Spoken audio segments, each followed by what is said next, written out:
तो UP budget सत्र का आज दूसरा दिन है। सुबह 11 बजे से शुरू होगी सदन की कार्यवाही। आपको बता दें कि बजट सत्र में आज सरकार को फिर घेरेगा विपक्ष। उन्नाव मामला, महंगाई, गन्ना मूल्य, किसान आंदोलन पर सवाल उठाएगा। सदन के हंगामेदार रहने के आसार हैं। इतना ही नहीं, 22 फरवरी को योगी सरकार पेश करेगी अपना बजट। उत्तर प्रदेश विधानसभा के बजट सत्र का आज दूसरा दिन है और आज भी सदन में हंगामा बढ़ने के आसार नजर आ रही है। योगी सरकार अपना बजट 22 तारीख को विधानसभा में पेश करेगी।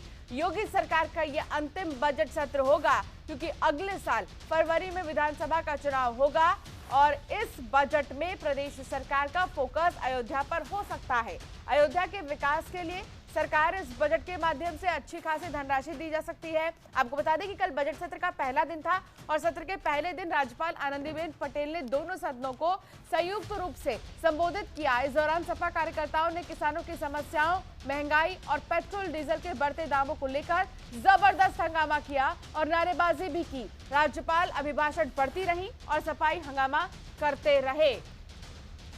तो आज दूसरा दिन है बजट सत्र का। आज भी हंगामेदार हो सकता है, ऐसी आशंका जताई जा रही है। लखनऊ से अवनीश हमारे संवाददाता हमारे साथ जुड़ गए ज्यादा बातचीत के लिए। अवनीश, कल का जो सत्र था, पहला दिन था, वो काफी हंगामेदार रहा। आज क्या लगता है उसी जोश के साथ विपक्षी नजर आएंगे आज सदन में? जी बिल्कुल, देखिए आज विधान सभा सत्र का आज दूसरा दिन है और दूसरे दिन भी काफी हंगामा होने के आसार दिख रहे हैं। लगातार समाजवादी पार्टी, कांग्रेस और बहुजन समाज पार्टी के जितने भी नेता हैं उन्होंने साफ कर दिया था कि सरकार को जवाब देना होगा महंगाई को लेकर, किसान आंदोलन को लेकर, गन्ना मूल्यों को लेकर, एमएसपी को लेकर और खासतौर से जिस तरीके से उन्नाव की घटना आई है उसको लेकर सरकार को जवाब देना होगा।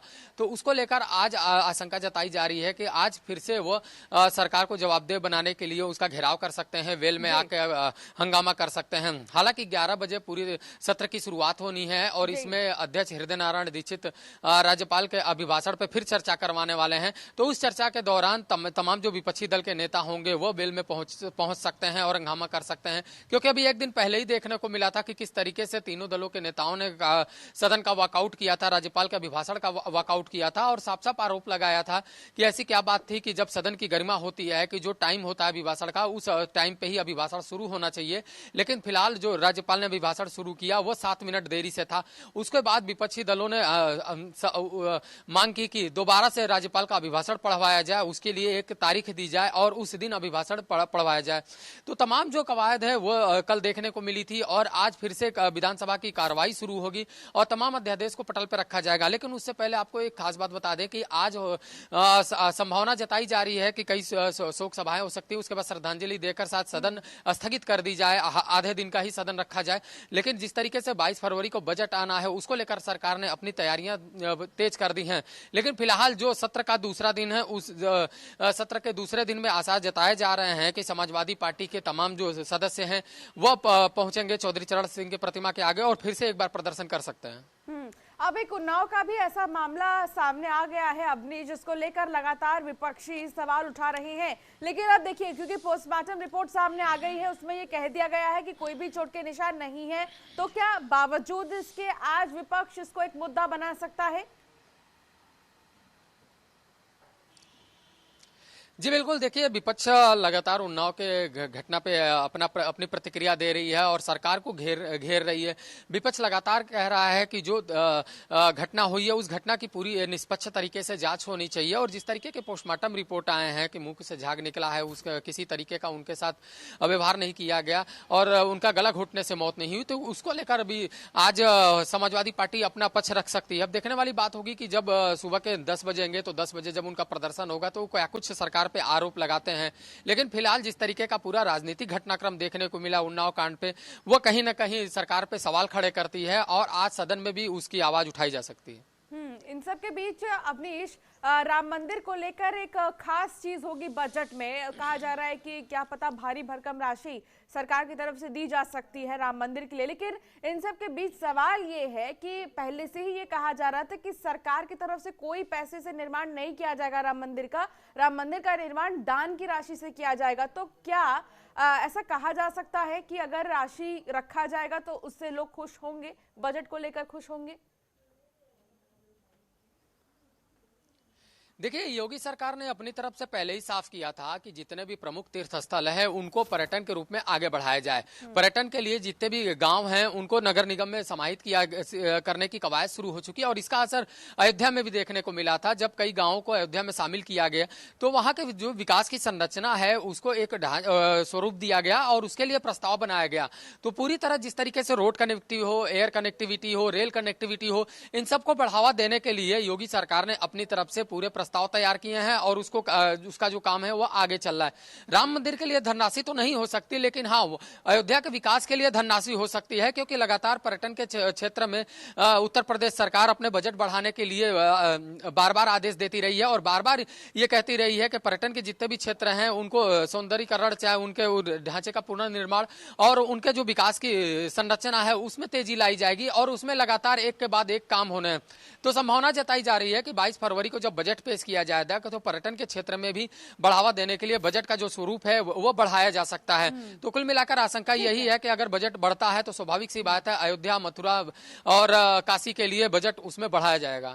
चलिए ठीक है अवनीश, आप हमारे साथ बने रहिए। इस बीच एक बड़ी खबर सामने आ रही है कोरोना वैक्सीन को लेकर। प्रदेशवासियों के लिए खुशखबरी है, योगी सरकार प्रदेशवासियों को मुफ्त कोरोना वैक्सीन देगी। बजट में सरकार एक फंड लाने का विचार कर रही है। सूत्रों के हवाले से ये खबर है कि बजट में सरकार एक फंड लाने का विचार कर रही है। 22 फरवरी को बजट पेश करेगी योगी सरकार और लगातार जो विचार किया जा रहा है उसी के तहत प्रदेशवासियों को फ्री में कोरोना वैक्सीन दी जाएगी। इस सूत्रों के हवाले से जानकारी मिल रही है। अवनीश हमारे संवाददाता हमारे साथ जुड़े हुए हैं। अवनीश, क्या जानकारी मिल रही है इसको लेकर? वाकई ये खुशखबरी ही है उत्तर प्रदेश की जितनी भी जनता है उनके लिए। अगर मुफ्त में कोरोना वैक्सीन मिल जाएगी तो ऐसा कोई भी नहीं होगा जो वैक्सीन मुक्त बैठा होगा। जी बिल्कुल अंशिका, सबसे पहले तो आपको बता दूं कि कोरोना वैक्सीन को लेकर जो मुफ्त देने की प्रक्रिया है इसका असर बिहार विधानसभा चुनाव में देखने को मिला था और चूंकि ये जो बजट पेश किया जाएगा ये चुनावी बजट है, क्योंकि एक साल बाद ही योगी सरकार को चुनाव से गुजरना है, विधानसभा चुनाव होने उत्तर प्रदेश में। तो स्वाभाविक सी बात है कि जो मुफ्त कोरोना वैक्सीन है उसकी सौगात उत्तर प्रदेश वासियों को दी जा सकती है और माना जा रहा है कि इस बजट में करीब 50 करोड़ रुपए का बजट पास किया जा सकता है और इस बजट का पास होने के बाद ही यह तय हो पाएगा कि किन किन लोगों को मुफ्त में कोरोना की वैक्सीन दी जाएगी और उसके लिए क्या कुछ गाइडलाइन बनाया जाता है। लेकिन फिलहाल जो अटकलें लगाई जा रही हैं उसमें साफ साफ है कि जो बजट में है वो सबसे बड़ी सौगात हो सकती है कि उत्तर प्रदेश के लोगों को मुफ्त में कोरोना वैक्सीन दी जाएगी और इसके लिए सरकार ने प्रारूप भी तैयार किया है। और सूत्र के हवाले से ये खबर निकल कर सामने आ रही है कि 50 करोड़ रुपए का पहला बजट का ये पास होगा, उसके बाद कोरोना की वैक्सीन खरीदी जाएगी और कितनी डोज लगाई जाएगी इसको तय करने के लिए स्वास्थ्य विभाग को निर्देश भी दिया जा चुका है कि आने वाले समय में कितने लोगों को कितना डोज देना है, केंद्र सरकार से कितनी मांगे हैं और केंद्र सरकार के टीकाकरण से जितने लोग छूटे हैं उनको भी इसमें शामिल किया जा सकता है। तो कुल मिलाकर सरकार अपनी तरफ से इसको लेकर पहले से ही रणनीति तैयार करनी होगी, दिन डिसाइड करना होगा एक बार में कितने लोग लगवा सकते हैं, केंद्र कितने बनाए जाने हैं, कौन कौन सी जगह पर केंद्र बनाए जाएंगे। तो एक लंबा चौड़ा पूरा प्रोसेस होगा और अगर वैक्सीनेशन किया जाएगा पूरे प्रदेशवासियों का ही तो ये बहुत बड़ी चुनौती है अवनीश। जी बिल्कुल, सरकार के लिए बड़ी चुनौती है क्योंकि जिस तरीके से अभी देखने को मिला था कि जितने भी हेल्थ वर्कर थे और फ्रंटलाइन वर्कर थे उनके कोरोना वैक्सीनेशन की जो तैयारियां थी वो काफी लंबे समय से की जा रही थी, बार बार उसका ट्रायल हो रहा था, लेकिन चूंकि उसमें एक लिमिट संख्या थी। लेकिन अब अगर सभी प्रदेशवासियों को कोरोना का मुफ्त वैक्सीन दी जाती है तो उसमें कोई लिमिट नहीं होगी और उसमें संख्या बल ज्यादा होगा। तो स्वाभाविक सी बात है एक बड़ी चुनौती होगी कि उसके लिए ज्यादा से ज्यादा टीकाकरण केंद्रों की तैनाती हो सके, उसके बाद जितने भी बूथ हैं उनको बनाया जा सके, तो पूरी तरह जितने भी स्वास्थ्य कर्मी हैं उनका परीक्षण करना होगा। लेकिन सबसे खास बात होगा कि ये जो मुफ्त वाली सौगात है इसमें एक गाइडलाइन बनानी होगी। अभी तक ये तय हुआ है कि जितने भी हेल्थ वर्कर हैं उनको कोरोना का वैक्सीन लगाया जाए, फ्रंट लाइन वर्करों को लगाया गया। उसके बाद जो नियम है वो है कि 50 साल से ऊपर के लोगों को कोरोना वैक्सीन लगाया जाएगा। लेकिन जब मुफ्त की सौगात आएगी तो उसमें साफ सी बात है कि देखने वाली बात है कि सरकार की तरफ से क्या गाइडलाइन निकल के आता है, किन किन वर्गों के लोगों को बनता है, कौन से उम्र के लोगों को वैक्सीन वैक्सीन लगाने की पूरी तैयारी होती है, लेकिन एक बड़ी संख्या होगी तो बड़ी संख्या होने का मतलब है कि टीकाकरण केंद्रों की ज्यादा बनाने होंगे, बूथ ज्यादा बनाने होंगे, उसके लिए पैरामेडिकल स्टाफ और प्रशिक्षित कर्मचारियों की संख्या भी ज्यादा होनी चाहिए, वैक्सीन ज्यादा होनी चाहिए। तो सरकार के सामने एक बड़ी चुनौती है। तो स्वाभाविक सी बात है कि सरकार केंद्र सरकार से मदद मांगेगी, उसके बाद गाइडलाइन बनाएगी, गाइडलाइन बनाने के बाद ही सब कुछ तय हो पाएगा कि कितने टीकाकरण केंद्र होंगे, कितने बूथ होंगे, कितने पैरामेडिकल स्टाफ होंगे और कितनी तैयारियां उसमें और ज्यादा करनी होगी। चलिए ठीक है अमनीश, बहुत शुक्रिया इस तमाम जानकारी के लिए।